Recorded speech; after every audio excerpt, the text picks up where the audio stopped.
Assalamualaikum warahmatullahi wabarakatuh. Innal hamdalillah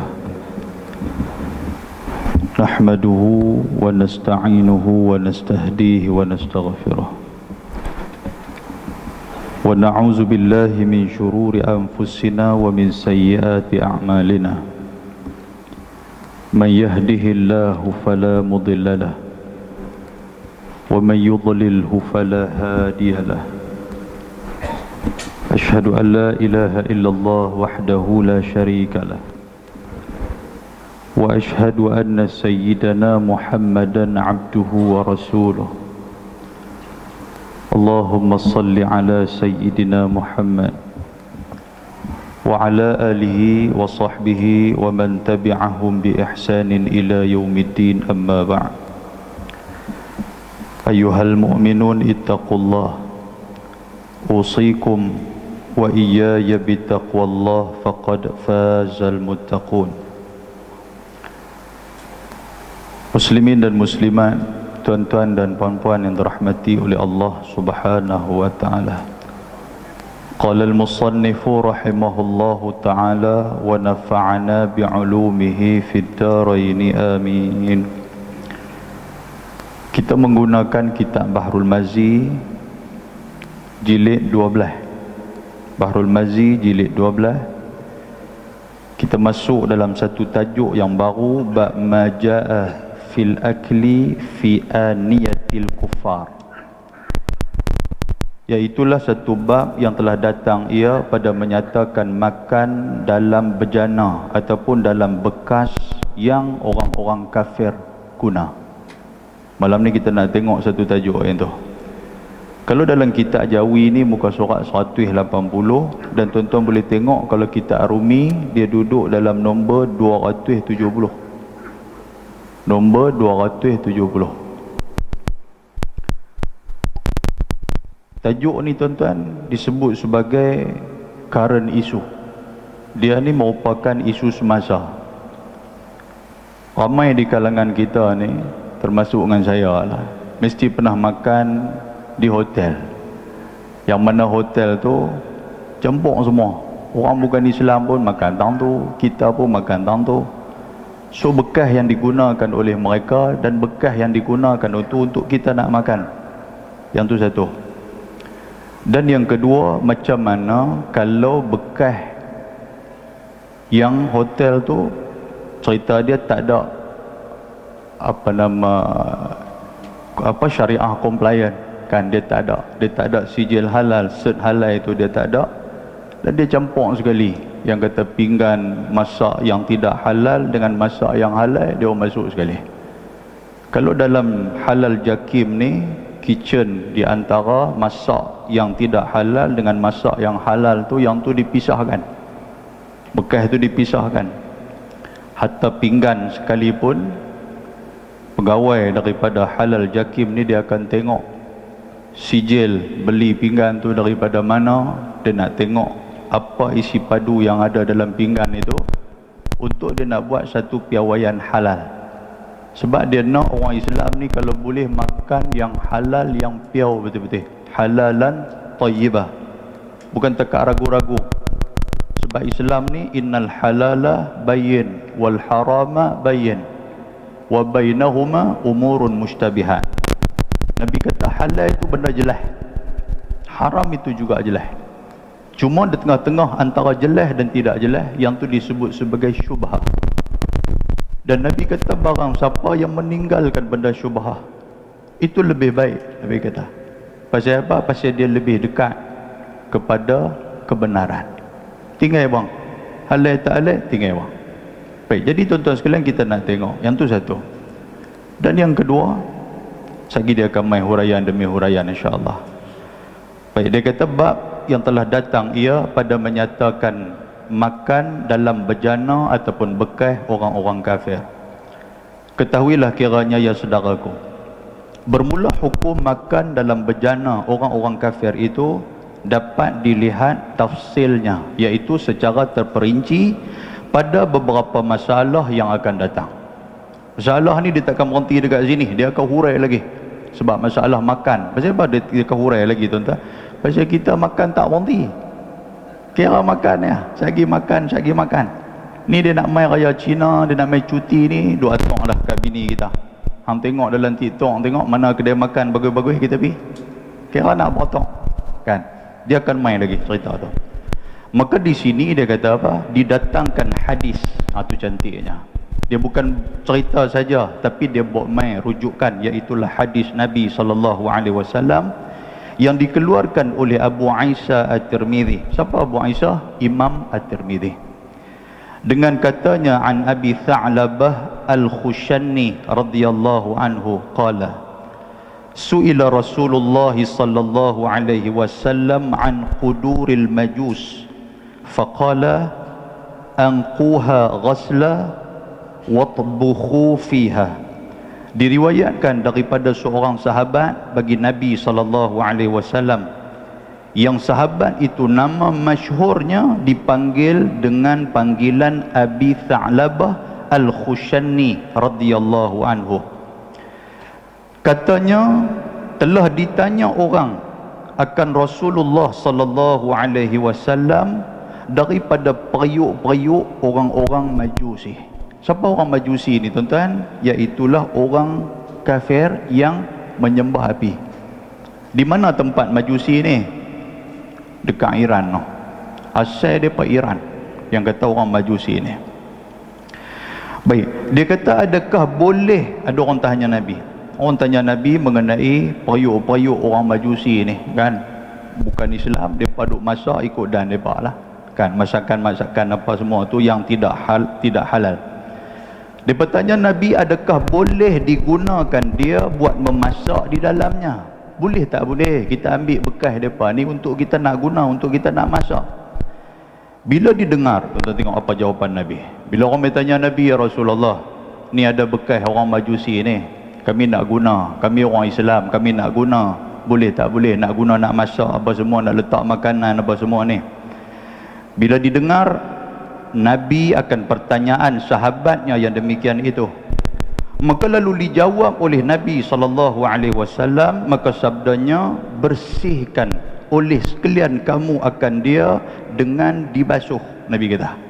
Maknanya Nabi kata apa? Mula-mula sekali tengok kotor tak kotor, basuh. Nabi kata basuh betul-betul dan masak oleh sekalian kamu di dalamnya, kemudian daripada bersih itu kan masuk dia apa, dah basuh cantik apa semua, settle. Nabi kata. Nampak tak sekalian? Yang tu panduan umum kepada kita. Panduan umum.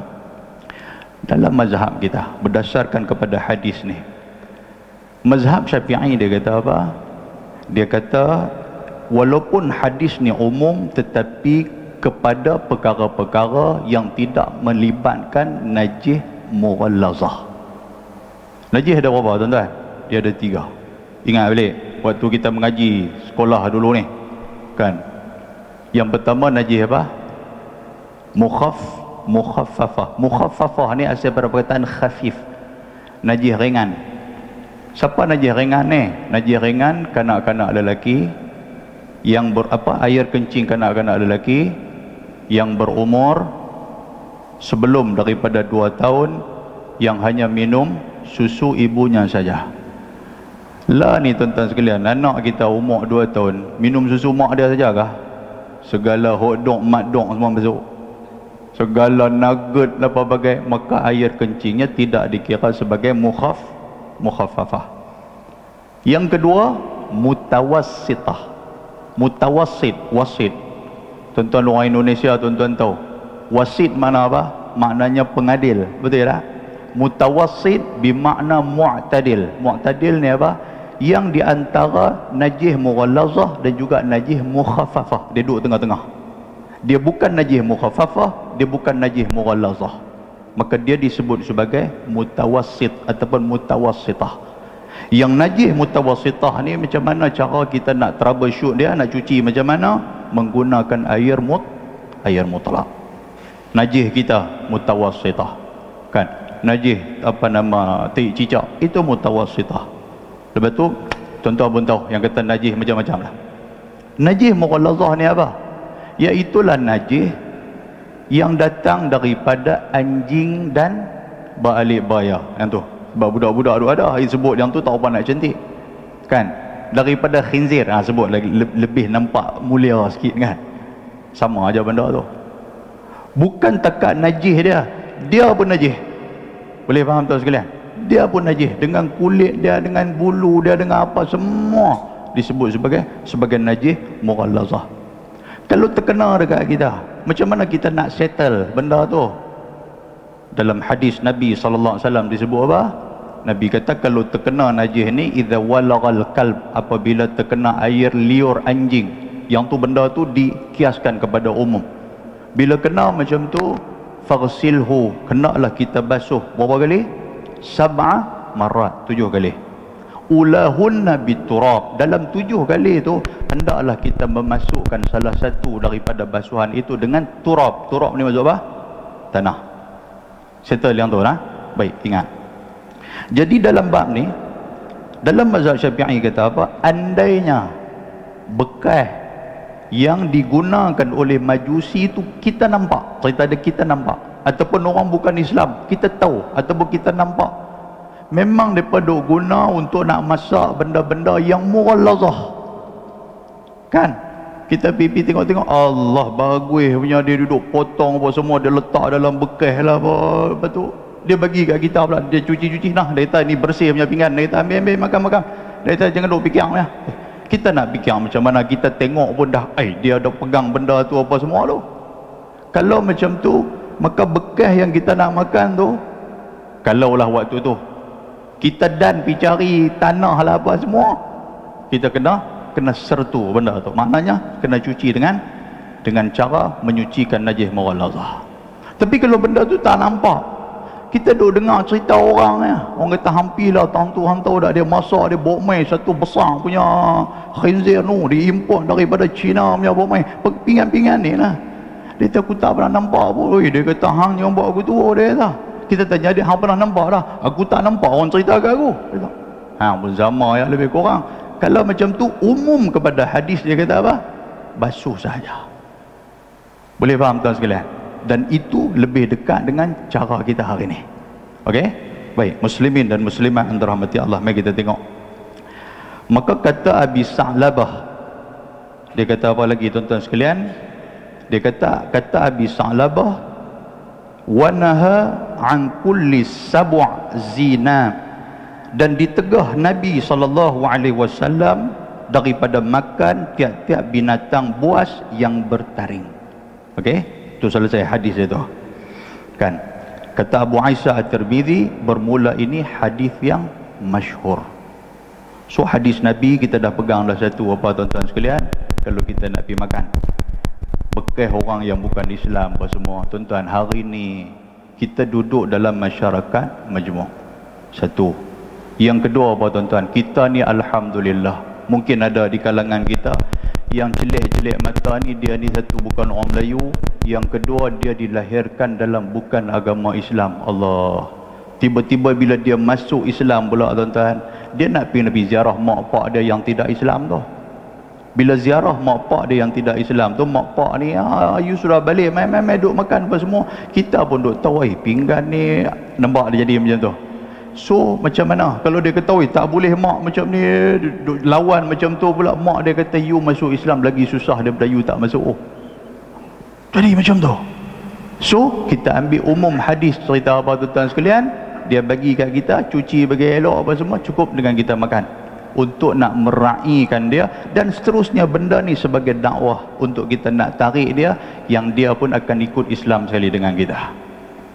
Baik, muslimin dan muslimat yang dirahmati Allah Subhanahu wa taala. Kata Abu Isa At-Tirmidzi, bermula ini hadis yang masyhur. Okey. Baik, masalah 271. Makan dan minum dalam bekas orang-orang kafir, apa hukumnya? Dia bawa mai lagi. Dia bawa mai hurai bagi dalam lagi. Kata Imam An-Nawawi rahimahullahu taala dalam Syarah Muhadzab, makruh makruh. Bila dengar makruh ni apa tuan-tuan? Benda yang Allah Taala tak suka kan. Kalau ada alternatif yang lain itu lebih baik. Kalau tak ada, guna bila macam tu cerita dia. So itu perkataan makruh. Makruh menggunakan bekas orang-orang kafir, dan makruh memakai akan pakaian-pakaian mereka. Kan? Tuan-tuan, kalau yalah macam kita hari ni, mungkin tuan-tuan duduk di Putrajaya tak terasa sangat benda macam ni. Sebab jarang jadi kat kita bencana lah apa bagai no. Tapi kalau kita duduk no belah Aceh ke, belah mana-mana yang ada potensi bencana tu, kadang-kadang baju apa semua tak ada, rumah terbakar lah apa bagai, ada orang pergi bagi barang-barang hak mana yang tak pakai tu. Yang bagi tu pun bukan takat orang Islam saja, orang bukan Islam pun bagi. Kan? Dia pegang-pegang macam tu, dia teringat, malam tu aku dengar Ustaz Luqman kata makruh tak pakai. Dia jadi lagu tu. Yang tu ikut situasi kita lah. Maksud dia macam tu, ikut situasi kita. Cuma dalam ni dia habaq apa? Dia kata kalau boleh lari-lari, tapi kalau tak ada, tidak dapat, tidak. Itu saja alternatif yang ada. Kan? Ada sahabat kita jiran ni sudah bagi baju kat kita pasal dia tengok rumah kita sudah terbakar. Dia kata, kita kesian sama you pakailah baju kita. Dia kata, dengar kuliah malam tu. Dia pun dengar waktu tu sebab dia singgah sembahyang maghrib. Dia dengar, dia kata tak boleh pakai, makruh. Dia pergi habang kat kawan jiran dia ni. Jiran dia kata makruh. Apa makruh? Kan? Oh, tak boleh yang tu. Yang tu kita ambil, kita pakai lah. Sebab apa? Sebab kita memerlukan. Boleh faham? Dia bukan jatuh haram. Dia hanya jatuh kepada makruh, dan situasi kita memerlukan. Okey. Baik, dia kata apa di sini? Dia kata, sekali lagi saya ulang. Dia kata dalam Syarah Muhazzab. Syarah Muhazzab ni kitab Imam An-Nawawi, dan dia bermazhab mazhab Syafi'i. Ini pandangan mazhab Syafi'i. Dia kata makruh menggunakan bekas-bekas orang-orang kafir, bekas-bekas makanan depa ni. Dan juga makruh memakai akan pakaian-pakaiannya. Kan? Pasal apa yang pakaian apa semua ni, pasal apa? Pasal Islam ni tuan-tuan sekalian, dia ada dua benda tuan-tuan nak kena tengok. Bersih dan suci. Tu dua benda tu. Sebab dalam Islam yang kata hukum najis dia ada dua. Satu, hukum najis yang berbentuk hukmi. Yang kedua, hukum najis yang berbentuk aini. Aini ni maksud apa? Benda yang nampak depan mata. Hukmi ni benda tak nampak tapi hukum dia tu ada. Contoh, kita semua dalam rumah kita ada anak-anak kecil, mesti ada punya. Kadang-kadang anak kecil ni dia bukan ikut dia kencing lagu tu aja. Bila dia kencing tuan-tuan sekalian, kencing pula atas tai kita tu, tai kita dengan putih cantik apa semua ni. Jadi dalam mazhab kita Syafi'i, dia kena ambil kain dulu, kita pi sejat ayat kencing dia dulu, bagi pi letak tu, bagi kering, bagi cantik, duduk dalam kain towel yang kita sejat ayat kencing dia tu. Lepas tu kita ambil air bersih, air mutlak, kita lalukan air, mengalirkan air tu. Boleh faham tuan sekalian? Tapi setengah di kalangan anak-anak kita, dia tak pakai macam tu. Dia ambil mop, dia pakai mop ya. Bila dia mop tuan-tuan sekalian, yang tadi air kencing tadi, bila sudah terkena air, tidak disejat, najis dia bertambah tak bertambah? Bertambah. Kita pula nak main ke surau. Sebelum nak main ke surau, kita nak semayang qabliyah di masjid, di rumah dulu. Kita pun bagus punya duk jalan, keluar daripada bilik air, lupa nak pakai kasut ke apa semua, sudah pergi berjalan atas tu dengan kaki kita yang basah tadi ni. Najis tak jadi di kaki. Dengan najis di kaki berjalan pula lah rumah ni. Lepas tu pergi ambil satu kain sejadah pula, kita sudah pergi pijak atas kain sejadah tu pula. Najis tu berjalan tak tuan-tuan sekalian? Berjalan. Walaupun pada pandangan kita dah anak kita duk mop dah, kita nampak bersih dah, tapi benda tu belum tentu suci. Jadi dalam agama ni dua benda kita nak kena tengok. Yang pertama bersih, yang kedua suci. Yang bersih belum tentu suci, tetapi kalau suci sudah pastilah bersih. Boleh faham tuan? Baik, muslimin dan muslimat yang dirahmati Allah, sama macam pakaian apa semua ni, yang tu yang kita nak titik beratkan. Baik, sama ada yang dipunyai kafir kitabi, kafir yang ada kitab, dan juga lainnya. Dan sama ada kafir yang beragama dengan memakai najis dan juga yang lainnya. Seperti dia bagi contoh seperti Hindu pula lu tulis ni kan, Syekh Idris Mabawi dia guna kata tu. Dia kata seperti Hindu yang menggunakan tahi untuk menyapu alat-alatnya dan juga dalam rumahnya. Tuan, yang ni cerita Hindu dulu lah. Hindu dulu ni dia ambil tahi lembu tu, dia tempel di rumah. Kan Hindu belah-belah kampung tu, yang mana ortodok punya Hindu tu, tapi lah tak ada Hindu jenis macam tu. Dia tempek di rumah ni. Kita pula nak pergi ziarah rumah dia, ada bubuh pergi atas kursi-kursi. Pasal apa dia bubuh atas sekalian? Pasal dia nak tabarruk. Tabarruk ni maksud apa? Dia nak ambil berkat dengan yang kata lembu tu. Lembu ni apa dah? Binatang yang bagi dia ni seperti ibu dia lah. Pasal melahirkan ataupun mengeluarkan susu bagi dia. Yang tu dulu punya cerita. Okey? Baik.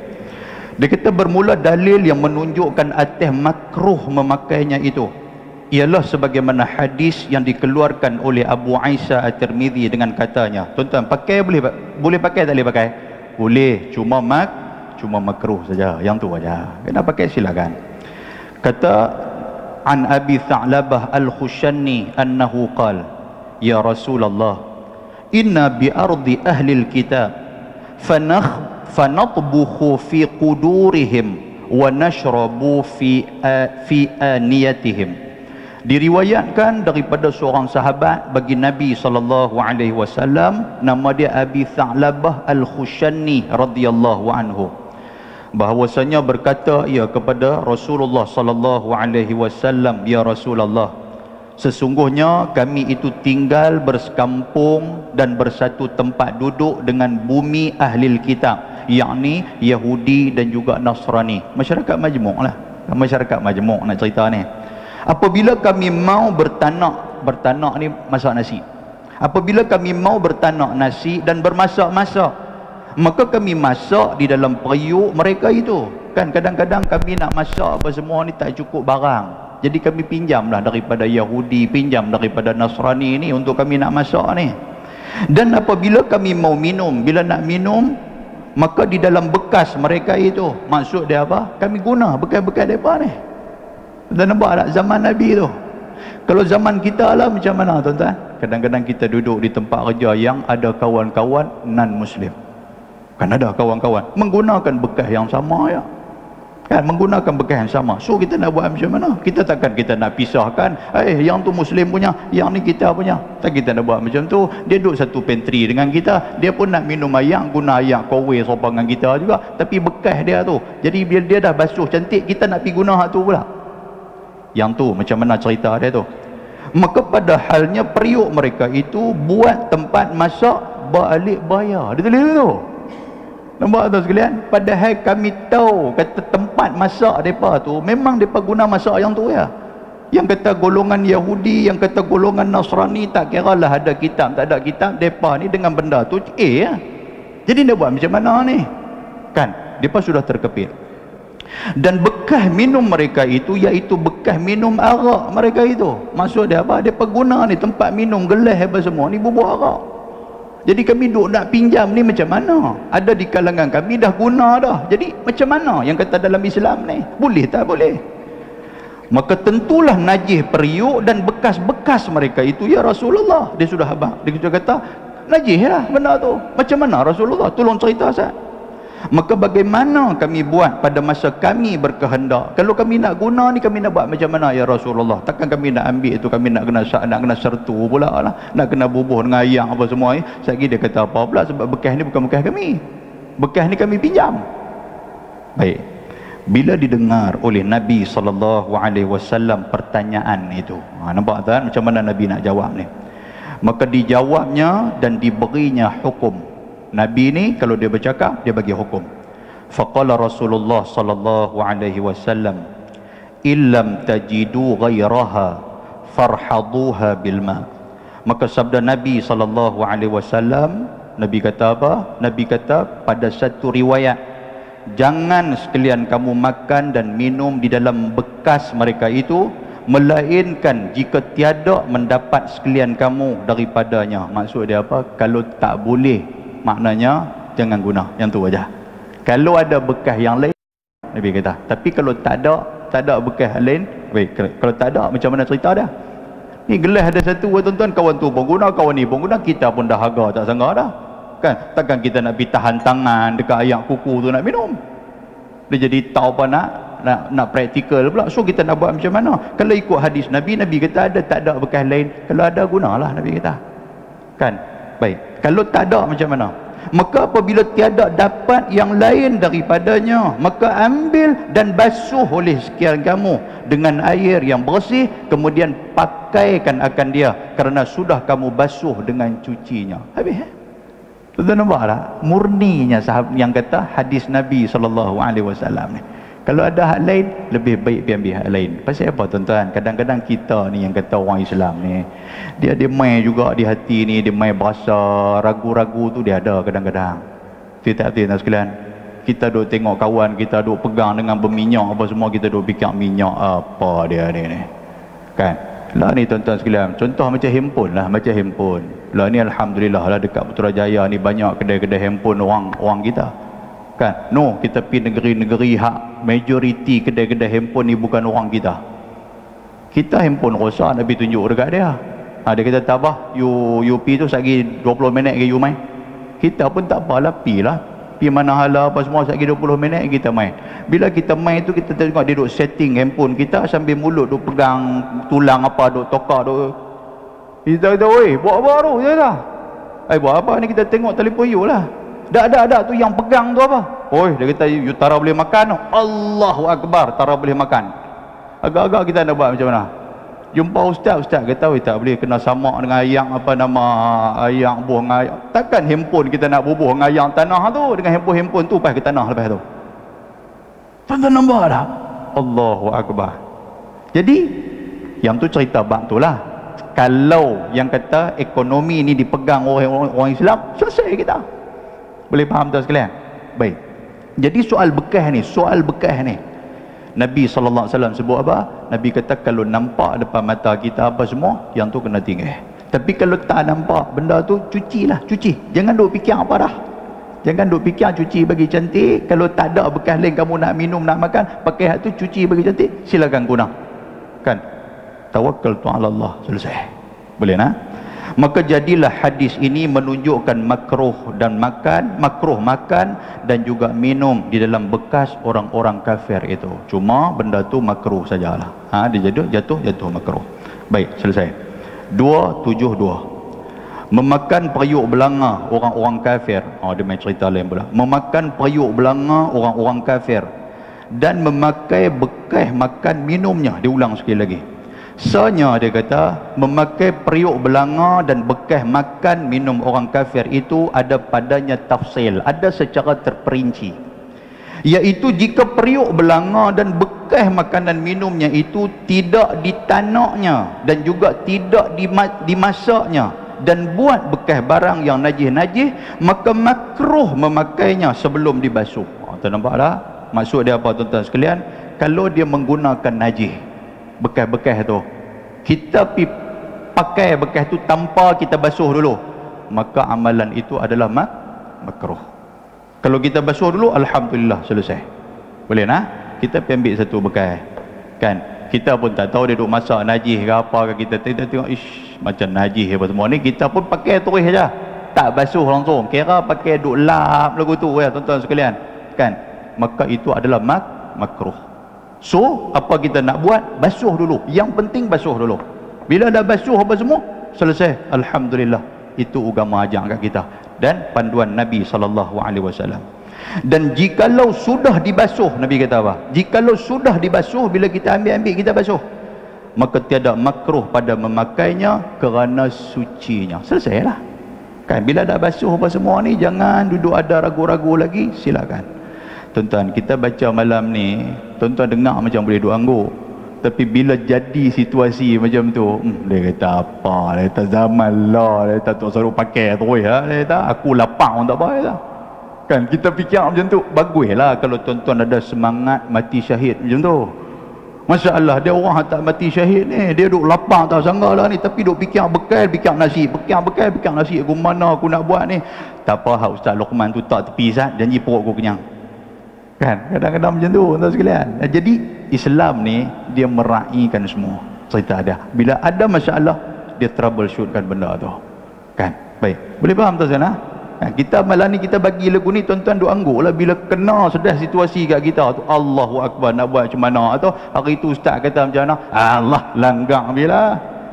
Macam kita duk mengaji tentang bab semayang lah. Betul tak betul? Ni ustaz duk baca kitab Muniatul Musalli, kalau tu imam depan ni kalau batal hak belakang ni nak buat macam mana, duk angguk lagu tu, duk fikir, tiba-tiba kena dekat kita situasi tu. Kena kat kita tu imam batal, dan waktu tu kita duk belakang tu imam. Baru dia nak main pasal. Kita pula hari tu pakai jubah. Orang lain tak pakai. Baru balik daripada umrah, maknanya baru lepas daripada semayang belakang imam Masjidil Haram. Kan? Kawan sebelah sigung. Tuan-tuan tu sigung daripada siku. Siku ni apa? Hang tunggu, bagi hampirlah ke depan. Dalam hati dia, macam mana aku nak pergi ke depan, atau aku nak berjalan. Sekali dia jadi lagu tu, dia pergi ke belakang, dia nak sebut subhanallah tak berjumpa. Ada tak nak jadi gitu tuan-tuan? Allah ada. Dak pun tu imam dia pindah rakaat kelima apa semua, kita nak buat lagu mana? Kita duk tahiyat tu imam ni naik. Kawan sebelah usia dia sebelah buat lagu tu. Tak kata ni sebut apa. Betul, kita nak buat macam mana? Nak abang mufaraqah, takut batal semayang. Lah kali buat lagu tu ya. KO tu masuk apa? Kita tinggal orang tu imam. Tuan-tuan nampak dia jadi celau habis-habis semayang ni. Sedangkan kita duk dengar ni lagu tu, anggur tu ya, tak apa kalau kata ustaz duk baca ni subhanallah, kita nak sebut subhanallah tu lagu mana? Tu imam dah naik rakaat kelima, tuan-tuan nak buat macam mana? Kan? Nak tepuk tangan pun tak kena sangat, dia kata nak tepuk pun orang perempuan. Jadi nak sebut subhanallah, macam mana kata tu imam naik? Teringat bahasa Arab kata khamsah, 5. Lah kali khamsah, dia sebut lagu tu, jahanam tak jahanam bayang. Habis nampak dengan cara janggut tu, nampak macam ada ilmu bagus lah rupa-rupanya tuan-tuan sekalian. Bukan surau di sini, tapi surau di Zimbabwe punya surau. Allahu Akbar. Baik, muslimin dan muslimat yang dirahmati Allah Subhanahu Wa Taala. Dan yang kata ilmu ni, pasal itulah kena hadam mengaji ni. Dengar betul. Di permulaan kitab Bahrul Mazi, waktu saya baca mukadimah dulu ni, apa yang Nabi SAW pesan kepada kita tuan-tuan sekalian. Dalam ni, dalam permulaan ni tuan-tuan tengok, tapi dalam kitab tu tak tahu ada ke tak. Syekh Idris Al-Marbawi dia kata apa? Dia kata naddarallahu amra sami'a maqalati fawa'aha fa'addaha kama sami'aha. Dia buat main hadis Nabi. Apa maksud dia? Allah Ta'ala akan bagi cahaya kepada kita, kepada wajah kita. Siapa yang mendengar kalam aku, kata Nabi SAW. Maksud dia apa tuan-tuan? Dengar tu, dengar bagi betul-betul. Pandang bagi betul-betul. Soal tuan-tuan nak ruyup, nak pergi ke Kashmir lepas pada tu, yang tu tuan-tuan punya pasal lah. Kan? Sebab kalau kita set di kepala, kata aku nak main duduk sambil-sambil ya, aku nak mengaji ni sementara nak tunggu Aisyah, memang pergi ke Kashmir lah sekali. Tapi kalau pergi ni minggu lepas ustaz duk cerita bab makan dhab, minggu lepas ustaz duk cerita bab makan arnab, minggu lepas ustaz duk cerita bab makan keldai apa semua ni, tapi kali ni nak cerita bab apa pula ni, aku nak tahu ni. Dengar topik, yang kata topik makan bekas-bekas orang bukan Islam ni. Dia kata ni pun menarik juga ni, pasal aku ni rajin duduk pi musafir mata cerok. Kan tempat-tempat aku pi pun boleh tahan juga, aku nak turun pi dakwah tempat-tempat orang bukan Islam ni. Lagu mana aku nak kena buat ni? Dengar macam tu, dia dengar tuan-tuan. Allah Ta'ala bagi kat kita ni, tak boleh nak. Tapi kalau kita pun tak apa macam tu tuan-tuan, memang ke Kashmir sambil memakan sirih di sana, sedang-sedang lena sambil mulut dia muat, duduk ngunyah. Kita kata tu haji ni pepas ke mana lah, dia jaga-jaga mere bete pula dipanggil kat kita. Pasal apa? Pasal hang tidur ni mimpi sampai ke Kashmir tu antara lepas maghrib tu. Ya Allah, saja selit pi sikit kan. Baik, muslimin dan muslimat antara mati Allah. Baik, 272 sekali lagi kita baca. Masalah memakai periuk belanga orang-orang kafir dan memakai bekas makan minumnya. Sebenarnya memakai periuk belanga dan bekas makan minum orang kafir itu ada padanya tafsil secara terperinci, iaitu jika periuk belanga dan bekas makan minumnya itu, yakni orang kafir itu, tidak ditanaknya dan tidak dimasaknya dan buat bekas barang yang najis-najis, maka makruh memakainya sebelum dibasuh. Kalau mereka tak guna, pakai untuk nak najis-najis ni, tapi kita tak basuh, kan? Tak basuh, maknanya najis tu ada lagi, kita tak basuh. Dalam ni dia habang apa? Syekh ni habang apa? Ini syarahan hadis. Dia kata apa? Dia kata boleh pakai, cuma makruh. Macam mana pula ni? Macam mana tak? Macam mana? Itulah hadis. Boleh nah? Dan jikalau sudah dibasuh, maka tiada makruh pada memakainya kerana sucinya. Baik. Dan jika periuk belanga dan bekas makan minum orang-orang kafir itu dibuatnya masak khinzir dan juga bekas minum arak dan menggunakannya yang najis, maka makruh memakainya selepas daripada sudah dibasuh cuci kerana jijiknya dan meluatnya, sebagaimana hukum makan di dalam bekas darah orang-orang yang berbekam kemudian daripada basuhnya. Sesungguh pun cuci, tetapi oleh kerana jijiknya dan meluatnya nafsu padanya, maka makruh makan padanya. Yang ni umum hadis.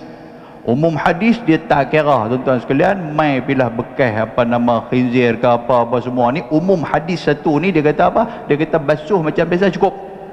Tapi yang kata kita pegang mazhab Syafi'i, dia cukup jaga mazhab Syafi'i ni. Mazhab Syafi'i kata apa? Nabi SAW sebut, idza walagal kalb fil ina, kalau ada anjing jilat pada bekas kan, farsilhu, hendaklah kamu basuh sab'a marat dengan 7 air yang mutlak, ulahun nabi turab, salah satu daripada dia tuan-tuan sekalian iaitulah menggunakan tanah. Boleh nah? Kalau anjing tu pergi jilat bekas kan, soalan dia, kalau kita pergi jilat anjing macam mana? Saya orang tanya tuan-tuan sekalian ni, duduk depan saya ni, tuan-tuan tahu tak, duduk depan saya ni bukan hanya bekas-bekas pegawai kerajaan, tapi juga mereka ni adalah lawyer persendirian. Saya pergi duduk di belakang tu, ustaz tadi, ustaz duk sebut tadi ni, kalau anjing jilat, no, kalau kita jilat anjing macam mana? Saya nak jawab apa tuan-tuan sekalian kan? Dulu ada orang tanya macam tu, tapi saya pun mulut capui juga. Saya kata tak apa, bawa main anjing, tuan jilat dulu, saya nak tengok. Ustaz pandai dubuh gitu, ustaz pandai lebih belah di tempat lain. Oh tuan-tuan, kadang-kadang kan, Allahu Akbar. Muslimin dan muslimat yang dirahmati Allah Ta'ala. Baik, summa qal, kemudian hadis ni adalah hadis sahih yang saya sebut tadi ni. Hadis sahih riwayat Imam Muslim. Summa qal ya Rasulullah, inna bi ardin said fa kaifa nasna. Kemudian bertanya lagi Abu Sa'labah kepada Nabi sallallahu alaihi wasallam, ya Rasulullah, kan Abu Sa'labah tanya, ya Rasulullah, sesungguhnya kami itu tinggal di bumi yang banyak perburuan. Maknanya kami Rasulullah ni memang kerja duk berburu ni sudah menjadi benda biasalah. Kami keluar pergi buru, menatang apa semua ni. Dan kami suka berburu, memang sifat kami jenis memang kaki duk buru. Maka bagaimana hukum memakannya dan bagaimana pula kami buat perburuan kami itu? Bila didengar Nabi SAW akan pertanyaannya, lalu dijawab oleh Nabi, faqala idh arsalta kalbak al-mukallab wa dhakarta smallah faqatala faqul. Maka sabda Nabi SAW, muslimin dan muslimat yang dirahmati Allah Subhanahu wa taala. Tuan-tuan, Abu Sa'labah dia sudah tanya Nabi SAW mengenai kehidupan mereka, yang mereka ni adalah kaum yang suka berburu. Jadi suka berburu tu nak buat macam mana? Dalam Islam ni macam mana? Yang mereka tahu sembelih, cerita dia macam tu. Jadi berburu ni tak ada siapa nak pergi sembelih. Jadi so macam mana benda tu? Baik, maka kita tengok ni. Maka Nabi SAW bila didengar Nabi akan pertanyaannya, lalu dijawab oleh Nabi, faqala idza arsalta kalbak al-mukallab wa dhakarta smallah faqatala faqul.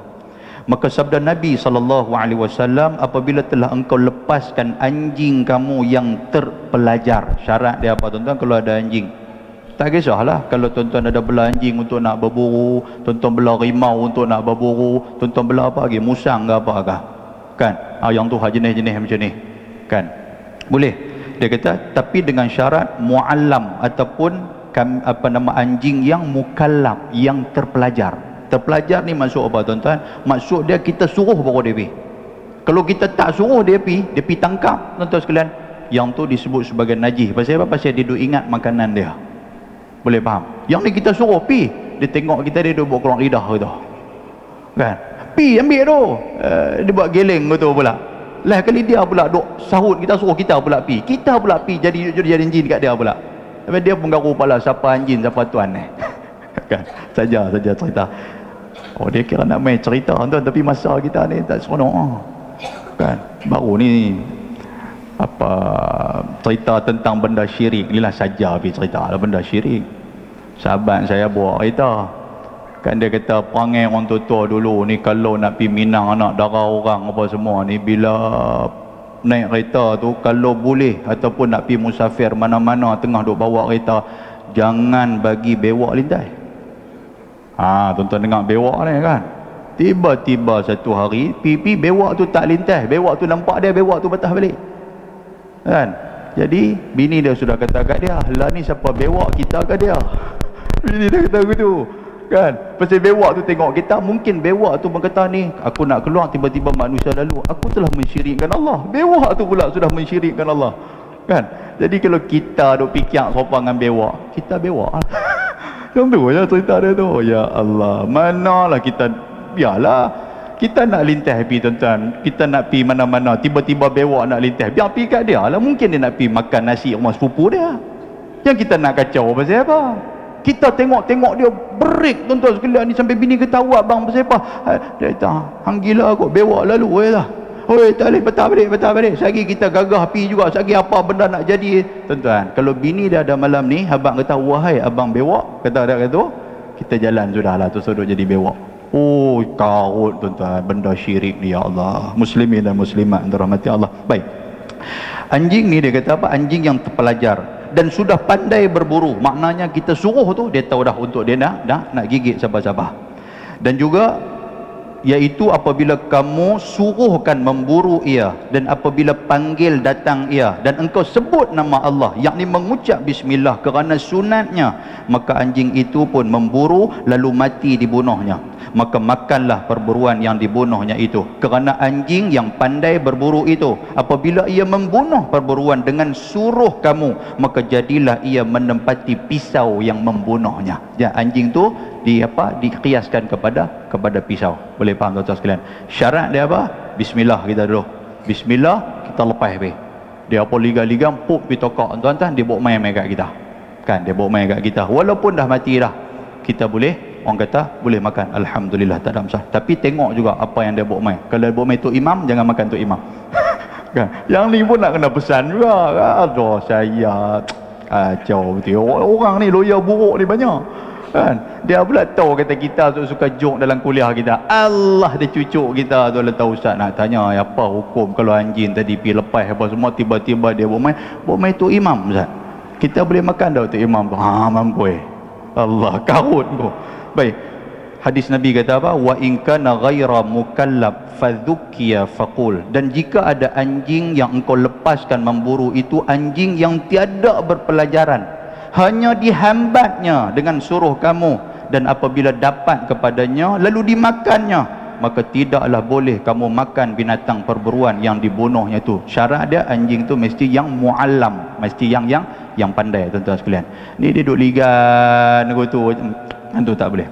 Tetapi jika sempat disembelih akan dia, maka makanlah, iaitu halal dengan sebab sembelih kamu. Tapi kalau anjing yang tidak terpelajar tu, dia pergi tangkap tuan-tuan sekalian, kita suruh dia macam tahu apa nak pandai tapi dia tangkap. Kita tahu kata dia tak pandai ni, dia bukan terpelajar, dapat main kat kita. Kalau dia masih hidup, binatang yang kita suruh dia tangkap tu, maka wajib kita sembelih dia. Kalau binatang tu sudah mati, sudah tidak ada hayat mustaqirrah dalam istilah sembelih ni, maka dia menjadi haram dan menjadi bangkai. Boleh nah? Baik, muslimin dan muslim.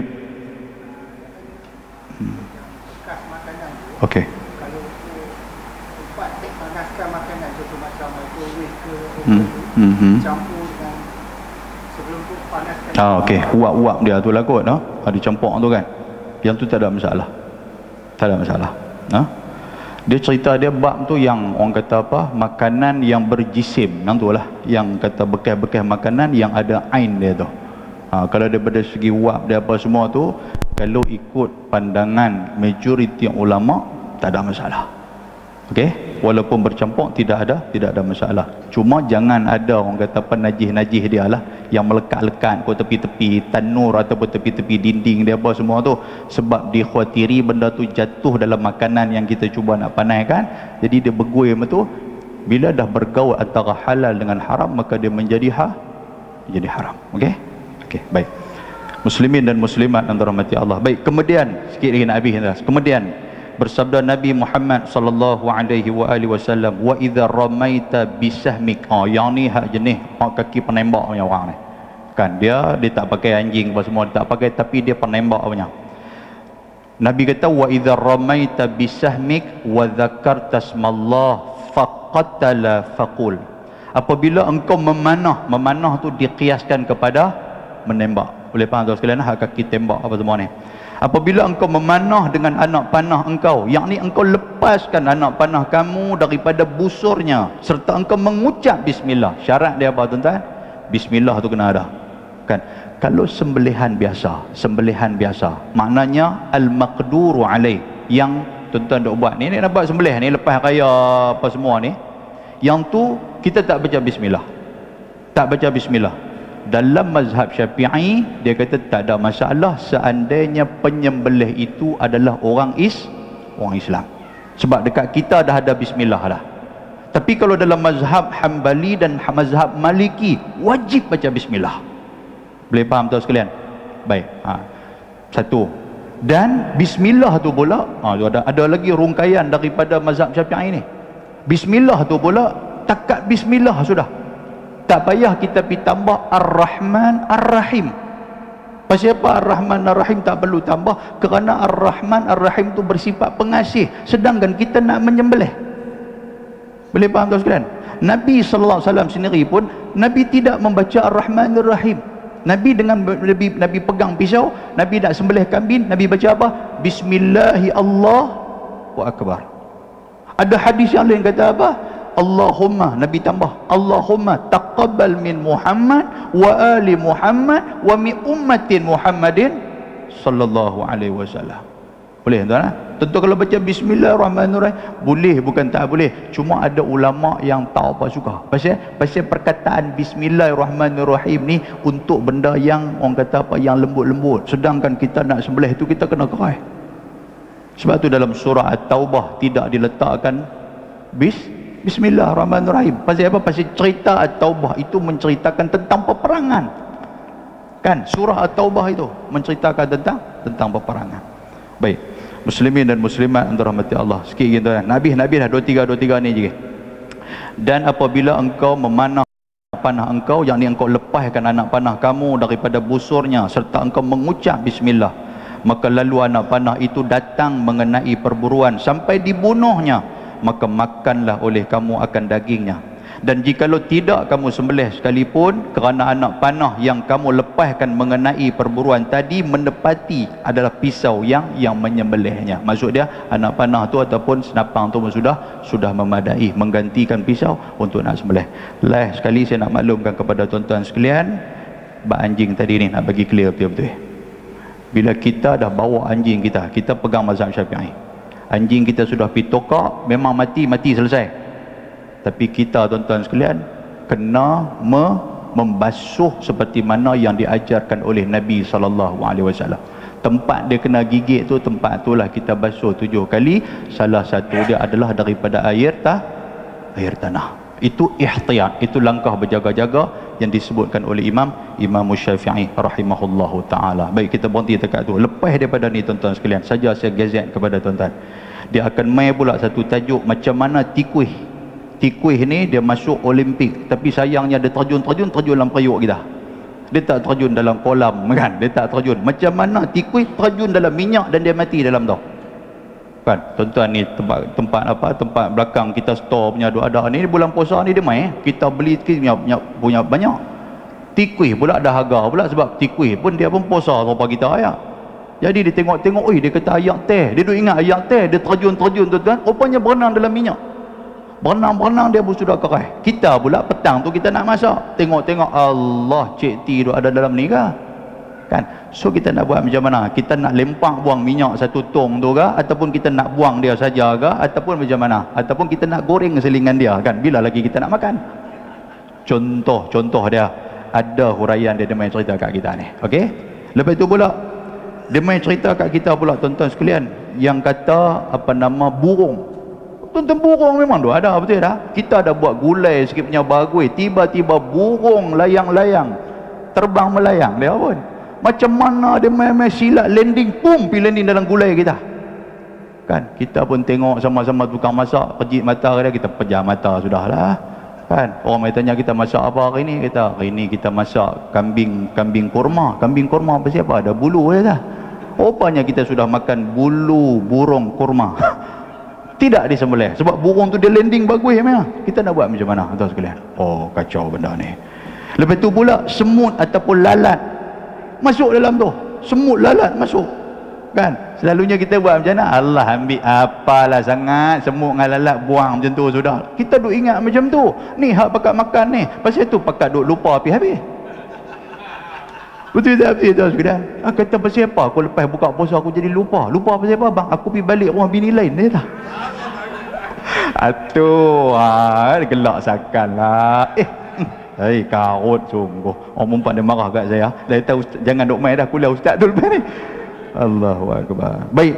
Lepas tu dia main pula daging kulit. Daging ataupun kulit manusia pula dah pergi jatuh dalam tu pula. Kita tah tuan-tuan sekalian naik motor jatuh tangan. Kita tukang masak. Adalah daging kulit kita sikit-sikit tuan-tuan sekalian tu. Tah temana tu kita masak jatuh dalam tu. Tuan-tuan menggelegak. Takkan tuan-tuan nak suar tangan angkat-angkat tinggal tulang. Macam mana daging ku duk bergelumang dah. Agak-agak macam mana tuan sekalian? Kan? Lepas tu ada orang berjumpa kita, pasal apa? Hak ni dia lihat sikit ni daging ni. Pasang daging kita lah itu. So macam mana? Ada hadis yang duk cerita benda ni. Okey? Baik, dekat tu sudahlah tuan sekalian. Panjang-panjang buat apa kan? Okey. Aqulu qawli hadza wa astaghfirullahal azim. Kita saya rasa bulan depan tak sempat kot noh. Sempat kita. Sebelum puasa sempat lagi kan? Sehari sekali kan sebelum puasa insya-Allah kita akan main insya-Allah. Aqulu qawli hadza wa astaghfirullahal azim. Assalamualaikum warahmatullahi wabarakatuh. Bismillahirrahmanirrahim. Alhamdulillah salatu wassalamu ala Rasulillah wa ala alihi wa sahbihi wa man tabi'ahu nasarahu wa walah. Allahumma faqihna fid din wa 'allimna at-ta'wil wa hdina siratal mustaqim. Rabbana atina fid dunya hasanah wa fil akhirati hasanah wa qina azaban nar. Wa sallallahu wa sallama alaihi walhamdulillahi rabbil alamin. Taqabbalallahu minkum.